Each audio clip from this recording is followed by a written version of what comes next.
સુરતમાં બોગસ તબીબોનો રાફડો ફાટ્યો ત્યારે અટોદરામાંથી ડિગ્રી વગર હોસ્પિટલ ચલાવતા ડોક્ટર ઝડપાયા છે। 4 ઝોલાછાપ ડોક્ટરોની ઓલપાડ પોલીસે ધરપકડ કરી। તાલુકા આરોગ્ય અધિકારીને સાથે રાખી ઓલપાડ પોલીસની કાર્યવાહી।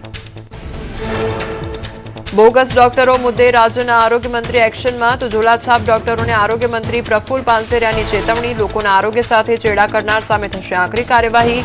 કયું લેભાગુ તત્વો પૈસા કમાવા લોકોના આરોગ્યને જોખમમાં મૂકી રહ્યા છે।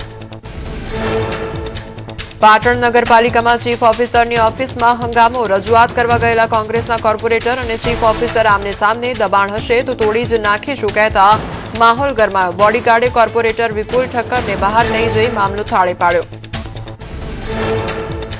અમદાવાદમાં એડમિશન પ્રક્રિયામાં ખાનગી સ્કૂલોની મનમાની। મણિનગરની ડિવાઇન બર્ડ સ્કૂલની મનમાની સામે વાલીઓમાં રોષ।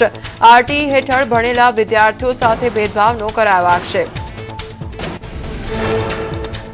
ખેડૂતોને પડતા પ્રશ્નો મુદ્દે ભારતીય કિસાન સંઘે સરકારને રજૂઆત કરી। ડીઝલ માટે પૂરતી વ્યવસ્થા કરવા કિસાન સંઘની માંગ। ખેડૂતોને ટ્રેક્ટરમાં જરૂર મુજબ જ ડીઝલ પુરાવા અપીલ કરાઈ।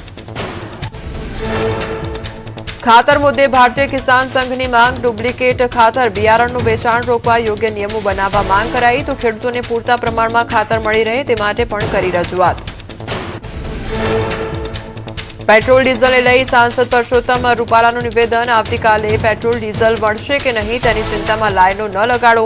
ગભરાવાની જરૂર નથી। રાજકોટ શહેર અને જિલ્લામાં 40% સ્ટોક ઉપલબ્ધ।